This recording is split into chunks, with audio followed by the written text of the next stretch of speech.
Invite you to embrace this pivotal weekend in the race to be the champions of the Premier League.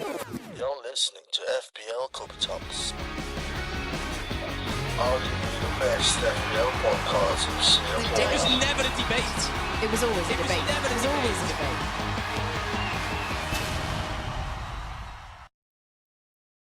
Hello and welcome back to another episode of FPL Copy Talks, where two gentlemen come together to speak about the game we love, Fantasy Premier League.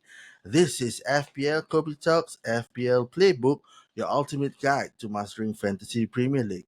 I'm Anwar, the FPL casual, and with me, my buddy. Lukman, the sensible one. So if you guys are wondering, we are wearing the same thing because we are bulk recording. So we just recorded the goalkeeper episode. And now we are talking about defenders. So the backline blueprint is about all things defenders and the key considerations, the stats and like facts and consensus about defenders in FPL.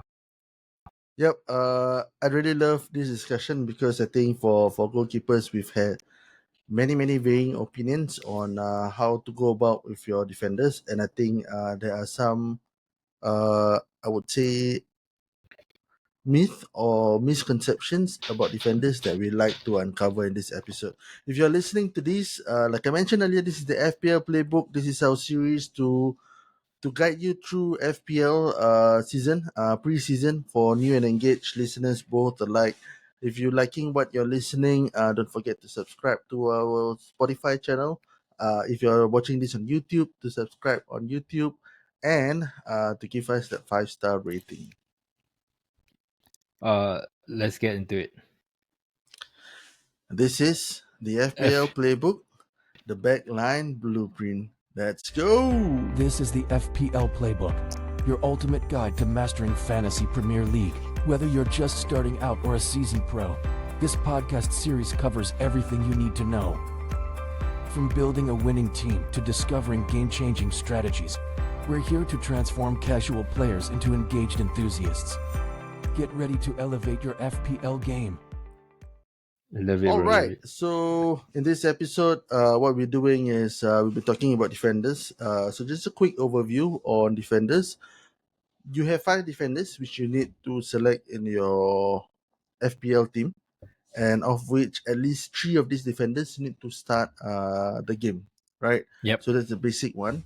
We look at the point system. I think for the point system, it's pretty straightforward. Playing time, we've got the same one that's template for all players. But I think the interesting thing to note is that for goals scored by a defender, it's actually 2 more points than a midfielder, or if 1 more point than a Forward. midfielder and 2 more Yeah. points than a forward. Right, so Yep. 6 points for the goal scored. So defenders actually get more, and they get more clean sheet points as well. So similar to goalkeepers, they get 4 clean sheet points. So that's the only varying points from other players within the team itself, right? Yep. So Lokman, what are general price range for goalkeepers? For defenders. So, hello? Can you hear me? Hello? Lokman, are you there?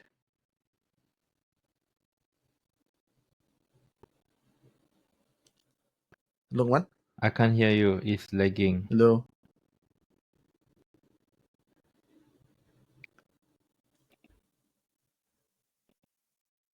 Lokman, are you there? Do I need to open the door?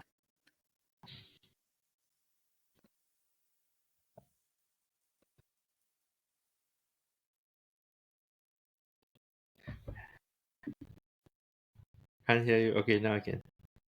Now I can hear you. How now? All right.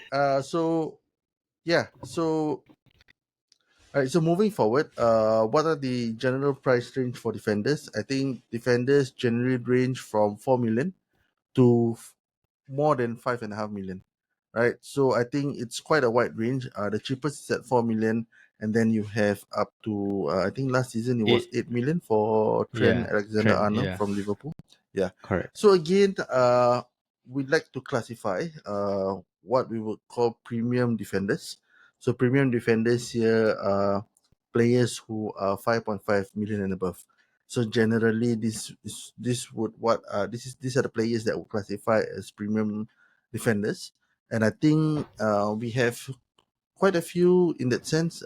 We've got players like Ben White who started off at that place. Of course, we've got Trippier, we've got Trent Reece James, Alexander-Arnold, Rhys Reece James, James, Chilwell. yeah, Yeah, Chilwell, and those who what you premium. realize is that these players generally play in the fullback position, Yeah, right? correct. Generally lah.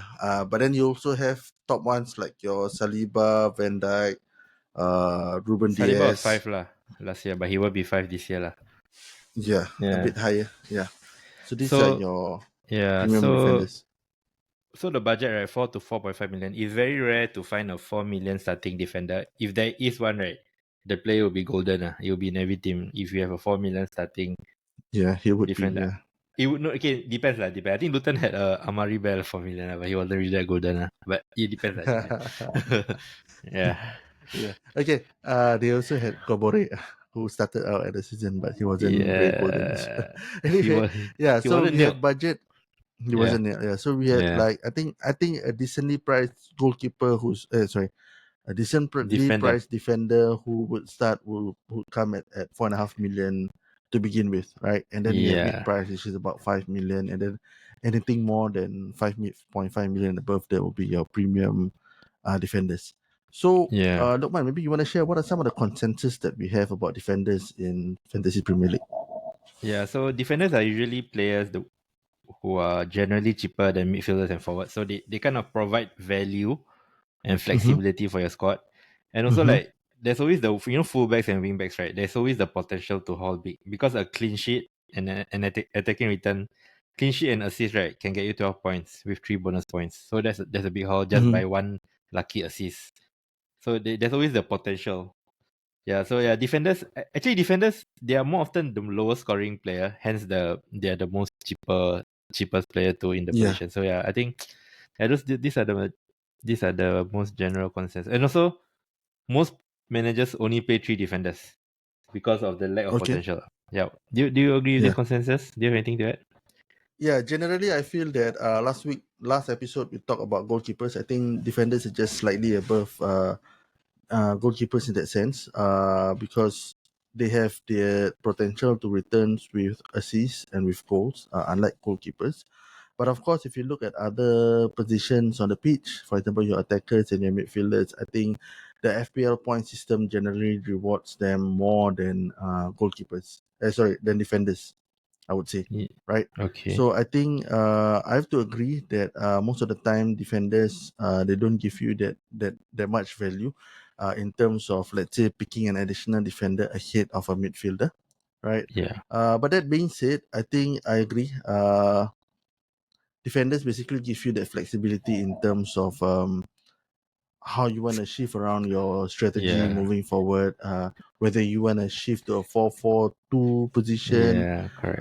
5-3-2 formation, 5-4-1 formation. I think that's interesting about defenders. But the sad thing is you need at least 3 defenders. If I could choose 2, I would put 2 defenders at the back. We go back to the good old days in the 1930s where we had 2 defenders. Yeah. So All what right. are some of the key factors, Lokman, when Of- selecting a defender? Okay, so first one, of course, we talk about cost. So premium versus budget. So we'll go through that later. The pros and cons on premium versus budget. Second Yeah. one is fixture, of course. Fixture, I think where fixtures come in, right, is rotation. For example, 4.5 million playing defenders, you can rotate them in a good fixture rotation. That's something some managers do. Yeah. Also, the basics are the quality of team defense, how Mm-hmm, mm-hmm. nailed they are, position of the pitch. So, for example, we have for example, Crystal Palace, right? They play wing back. So if you look at Munoz and Mitchell, if you look at their heat maps, for example, you look at where they are on the Very pitch. interesting. Yeah. So heat maps are what sometimes I used to, even though like they might not have a lot of touches, but if you see a right wing back being in the penalty box often, right, that is golden Mm-hmm. already, I feel. So position on the pitch is one factor, and of course set pieces. So fullbacks taking corners is very good.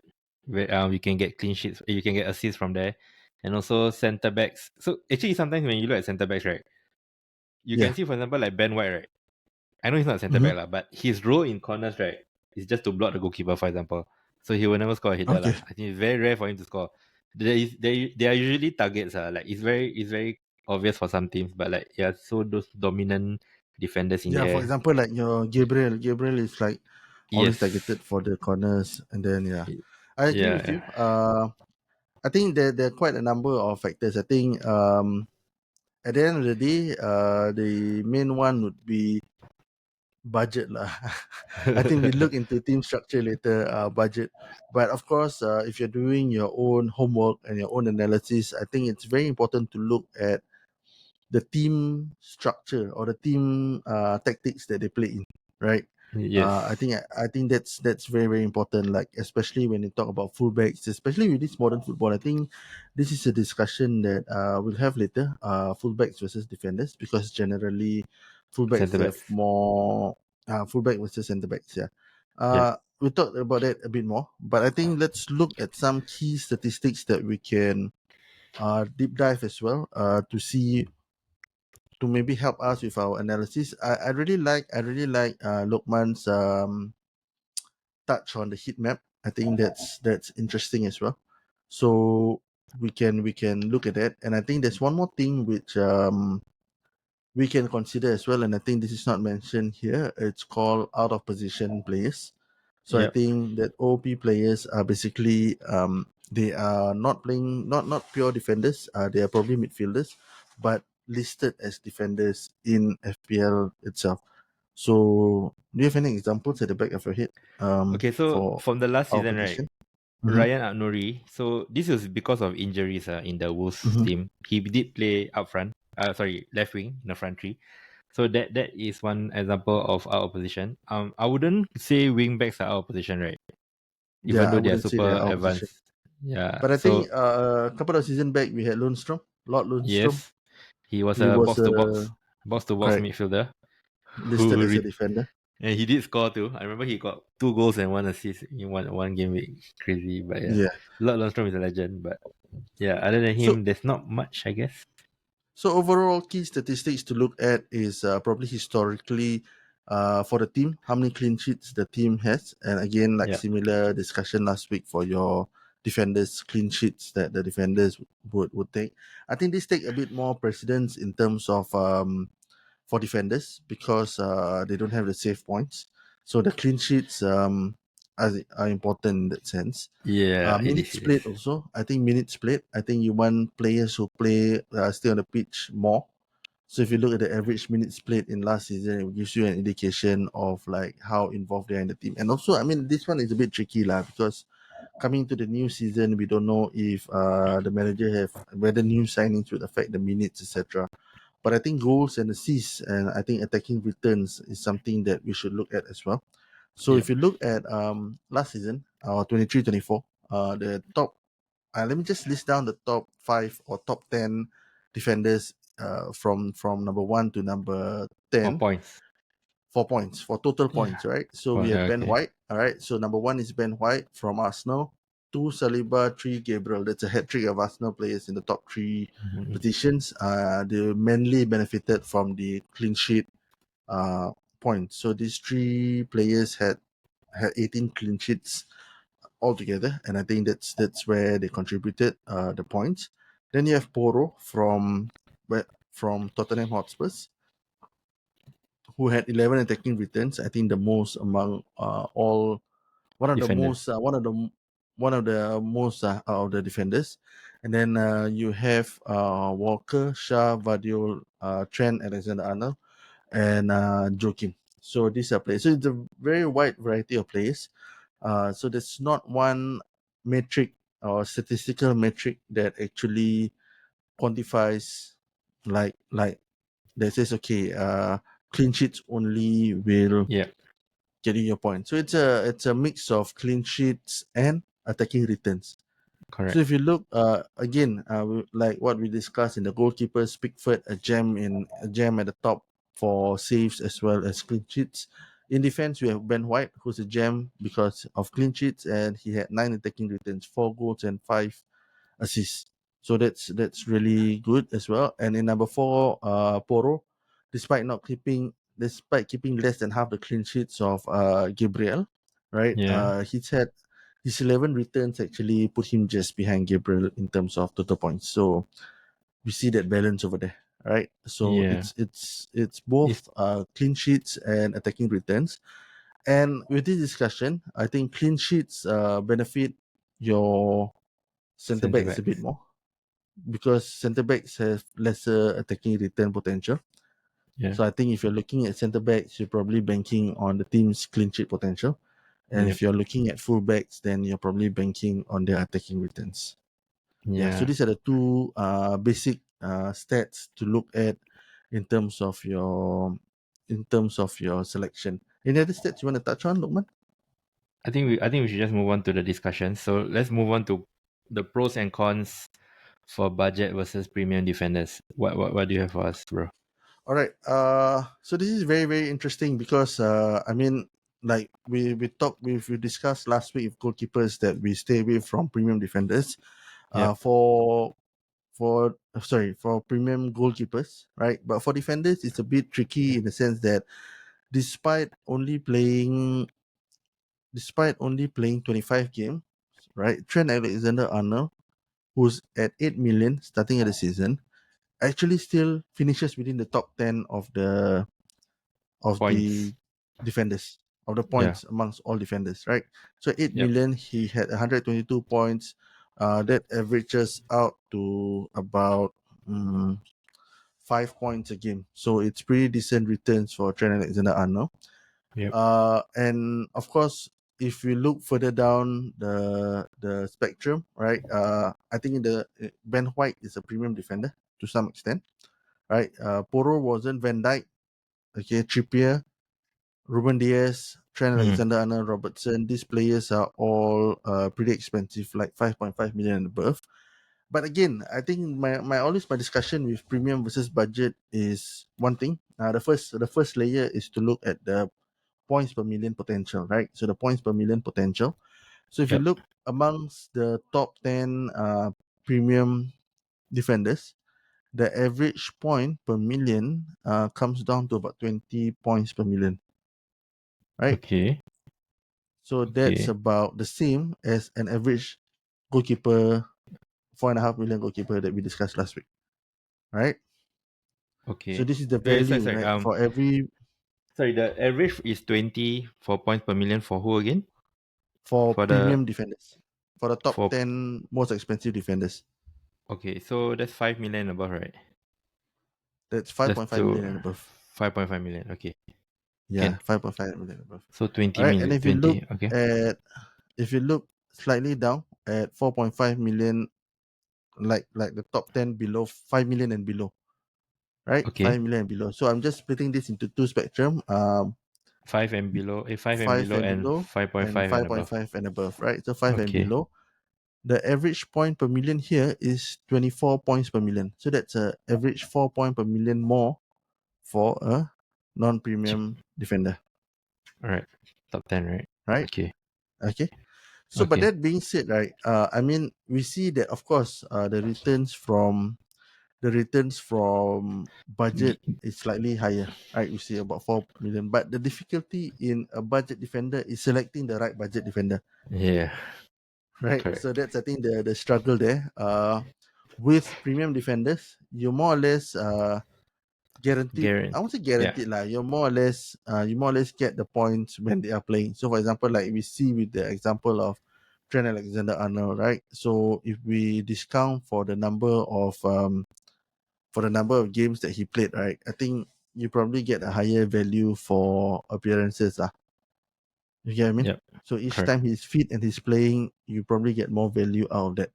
So it's again a balancing act. I don't think that you should go full premium or full budget. I think it's a balancing act. We see players like your Saliba and your Ben White for last season. I think personally for me, I missed out on a lot of points from these two players because I was a bit stingy in that sense. But they provide excellent value with at 30 points per million, even at 5.5 Yeah. million value. Right. So I think Because what's your opinion? Yeah. Gabriel and Saliba started at 5 million. So they are considered budget in your right in Yeah, your correct, discussion. correct, So correct, I think it's correct. a bit skewed because they were underpriced. So it's very hard to take. I think there's no right and wrong answer lah. I feel that there's nothing Definitely. conclusive. Yeah, there's nothing conclusive. So for example, next season, right? Arsenal defenders 6 million, Saliba, Gabriel, and Ben White 6 million. I personally right now, if you ask me, I don't think they will be worth 6 million. Do you agree with that statement? I don't have any numbers to back Um, it up though. I kind of disagree. Okay, I won't say that I disagree with that statement. I think I disagree fully with that statement. I think at the end of the day, when we look at premium and budget, right, I think it's not Yep. so much of one over the other. We've got to analyze it from a pro and con point of view, right? Yep. So of course the cons is that you have slightly lesser point per million potential. Okay, correct? If I Do go you agree with with me if on I that don't one? go with them, if I don't go with No, them, premium defenders for generally premium have defense. lower point per million potential. Okay. Do you agree that? Yeah, I agree. Correct. Yeah, But correct. the reason why they are priced so high is because that they guarantee to some extent the I points understand. that they are So getting. it's safer. Okay, so it's You less get what I mean? riskier. That's my Yeah, I get opinion. it. They guarantee to some extent. So if you Yeah. it's less risky, you reduce the risk, you pay more, you reduce the risk, but of course the returns is a bit smaller lah. So you less risk, less returns, right? So Yeah. that's basically the rules of investment here. For Okay. budget Yeah. defenders, right? The pros is that their points per million is excellent, right? Like Brainwaves, for example, Martin Brainwaves, he's at 28 points per million, right? Even Mitchell or Joachim Anderson Joakim Anderson. from Yeah. Crystal Palace, they add 27 points per million, easily Yeah. 7 points per million above. But at the same time, going into the season with Mitchell, you're still on a 50-50, like whether he'll be We don't performing, know whether lah. he's not performing, Yeah. whether you catch them during the right form or not. The So form. that's where Yeah. the risk is there. Yeah. Yeah, it's interesting discussion. I think like if you extrapolate, like right now the Arsenal defenders were underpriced last season. In my opinion, they were the best defense. Let's say Mm-hmm. they have the same numbers next season. I would say they overperform a bit. So I don't think their defense next season will be, okay, let's say it's the same.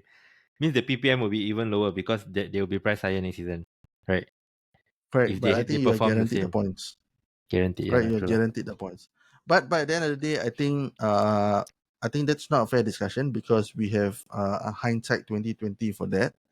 I think more importantly, what for those of you playing this game and you're starting to take this a bit more seriously, the discussion for premium and budget for defenders is not as straightforward as goalkeepers, because for goalkeepers you only have two: a starting goalkeeper and a bench goalkeeper. But for defenders, you have five, and then you have two bench defenders, and you have three starting defenders. And the funds, you still need to consider other factors Yep. within the team itself for you to decide. So I think we'll talk a bit more about that in the team structure once we're done. But what we can conclude here is that there are pros and cons. For premium defenders, they come in with more or less guaranteed points or like higher potential to secure points, but at lower point per million. That means lesser returns on Yep. the amount of money you put in. For budget defenders, I think they are excellent value for money, but the difficulty is finding the right players at the right form, and to some extent to get the points lah. So basically, I had Guehi, if you recall, from Crystal Palace. So for a certain period just before the mid-season, Yeah. they were doing very well, and I had him in. And then after that, Nice. Crystal Palace just turned a form, and then like he was just poor value. All right, so it's just, and then I Okay. had Brainwaves at the end, so it really depends. Okay. But the next question here is this: if you listen to Wait, the wait, pod wait. the whole of last season, right? Yeah, Are you moving on to the next discussion? great. We're going on to the next Okay, discussion. before I go there, just to point Yeah, out that last season, right, was an outlier. I think Ben White got the highest points at 182. Then next is 164 with Saliba, then 149 for Gabriel. I think this is a very yeah. low. It was a very low scoring point season for defenders overall, in my opinion. Like I think previous years, right, you have like Trippier, you have your Trent, Robo like closing in on 200, near 200. So I feel like last Yeah. season was a bit an outlier, and you because the better teams were only centre backs, right? They didn't have much attacking returns. But having said that, Ben White also had a lot of attacking 9 attacking returns. Yeah, but just saying it's an outlier last season. I have to. Yeah, What I do you think? probably have to disagree with you a little on the outlier. It could potentially be a change in tactical setup. I think we've talked about this a little bit. Yeah, that's true. Throughout the season as Yeah, well as our preseason pod.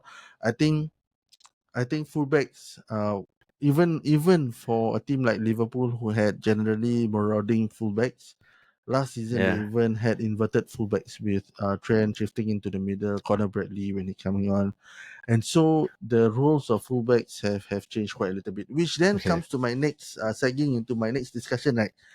Yep. Uh okay, if you guys know me, right, and last season playing the game, I've always said that I value fullbacks over centre backs as my defenders, because if I could have 5 fullbacks, I would have 5 fullbacks and skip the centre backs altogether, right?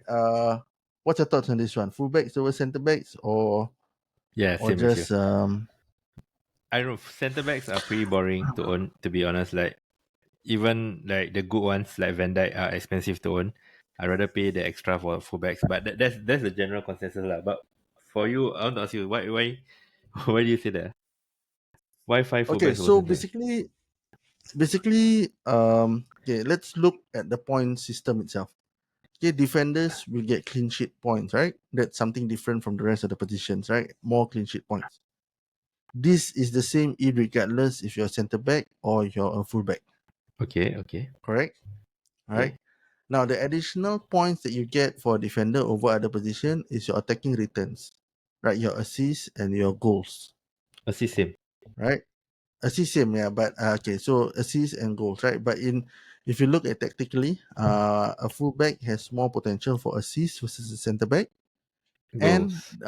with the current way that it's set up, centre back goals are probably from set pieces, corners, or free kicks, Yeah. and fullbacks have been returning goals from open play. So goals is the same, right? Clean sheets more or less evens out. The only difference is that fullbacks have a higher potential for assists, return points on assists, and that's why I like me fullbacks.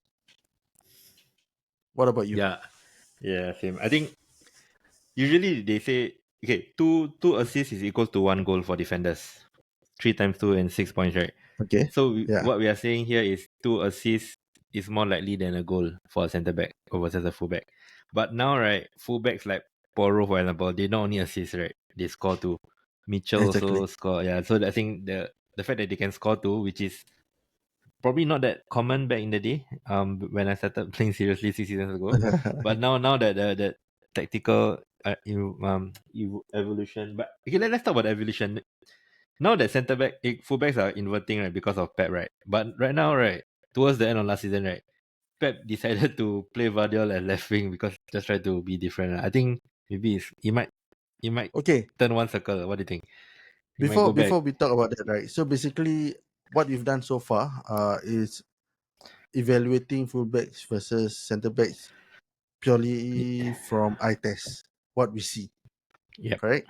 Let's So dive I into the just want to take stats. a step back first before we look at how this Tactics. tactical evolution and all Yeah. these change FPL points. Let's just look at the top 10 defenders in terms of points, and we see how many fullbacks are actually there, right? So fullbacks in the top 10, your Poro, Ben White, if you classify him as a right back, okay. Vardio, who plays like you mentioned on the left back, Kyle Walker, and Trent Alexander-Arnold. So 5 fullbacks and 5 centre backs. So it's a Okay, in split the for top top 10. 10 points per Exactly, million. the split right in the middle. And if you look at the fullbacks here, I think Ben White and Walker play more defensively or Yeah, centrally when it comes in attacking. So agree. technically, they fall closer towards a discussion on the centre backs versus Yeah, fullbacks, right? So that makes it 7 central defenders against 3 fullbacks. So I think yeah.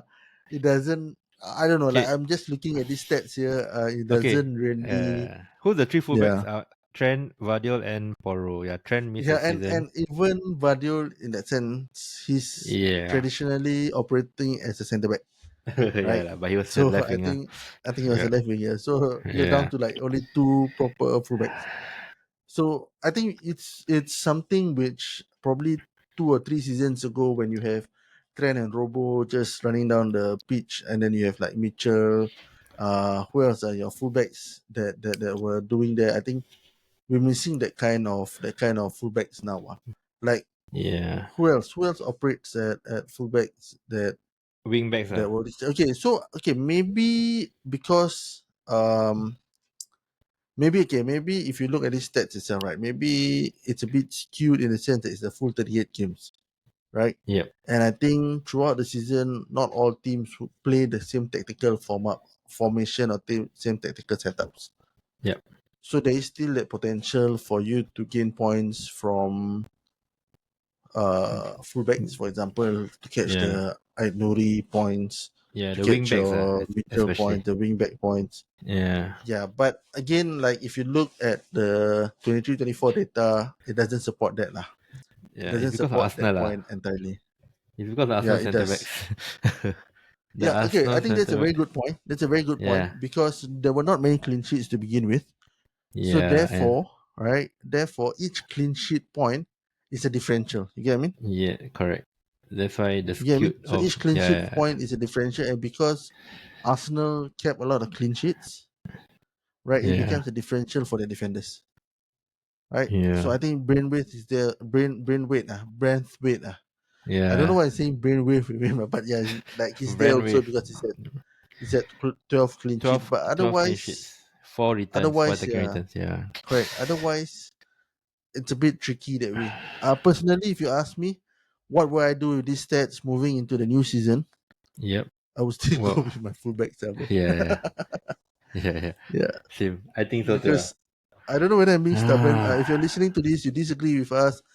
Put your thoughts down in the comment. Let us know. Let us know what you think. Yeah.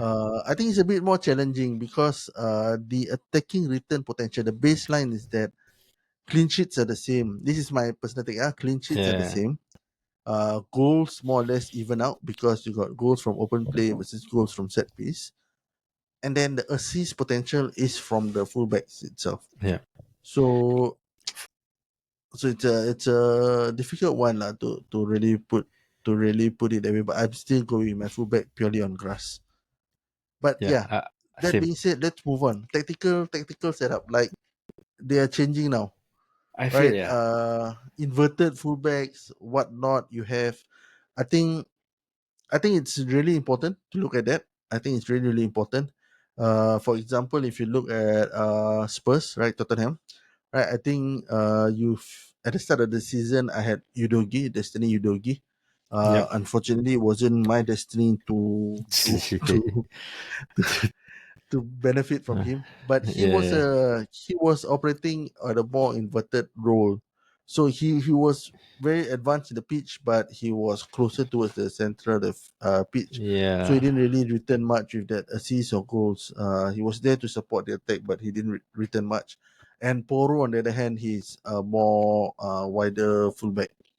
So yeah, even Trent Alexander-Arnold, Ben White, what other teams? We don't see any Chelsea. fullbacks which are out Yeah. and out fullbacks. Actually, Chelsea fullbacks. Okay, I don't know about now lah, but Yeah, last season, we don't know about now. Yeah, yeah, now it's a bit different. Last season, actually, Gusto was a wing back at right back. Their left back was more reserved in what's his name, Cucurella and Colwill. So I think Gusto was a wing back, a very attacking and I right think back.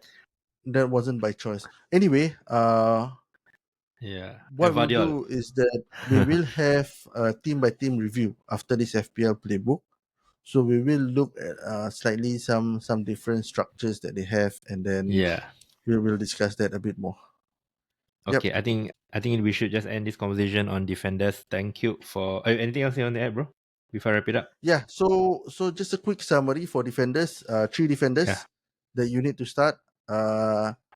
Five in your team, right?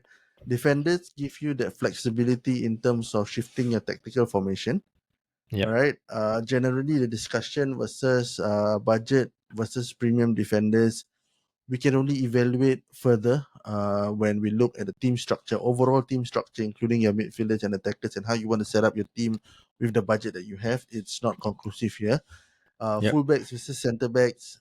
Even the top 10, we're seeing more centre backs in the top 10 versus actual Fullbacks. like attacking fullbacks. So Yep. that discussion as well is not conclusive. I think it's Yep. something that we need to explore a bit further. But other than that, I think defenders, your backline blueprint, these are the key factors to consider. Yep. Thanks for the breakdown, bro. Quite interesting for me to listen you talk about the stats. Quite eye opening, even though there's nothing conclusive, but something to think about when I pick my team, my defenders for next season. Other than that, hope Yeah. you guys enjoyed this conversation, this episode. If you guys enjoyed it, do share it around. Do pass around the word. Do follow us on Telegram. I think that's the main. Our community is there, so we disperse all our information there, our announcements and whatnot, and our discussions. And also, we are on our socials: IG, TikTok, Facebook, YouTube, and X. Links are embedded on the description. Yep. So if you're listening to this on Spotify right now, click on the subscribe button. If you're listening to this on YouTube, subscribe and like on this episode. We appreciate Subscribe. all of your support. We'll come back with the next episode. It's called the FPL Playbook, the Engine Room, where we will look at the midfield maestros that will what correct that will Light provide up the our team. engine room. Yeah. Yeah, for our team. All right. I'm Okay. Anwar, the FPL Casual. It's been a pleasure. I'm Lukman, the sensible one. We are FPL Copy Talks, signing out. You're listening to FPL Kopi Talks. Right here. Right now.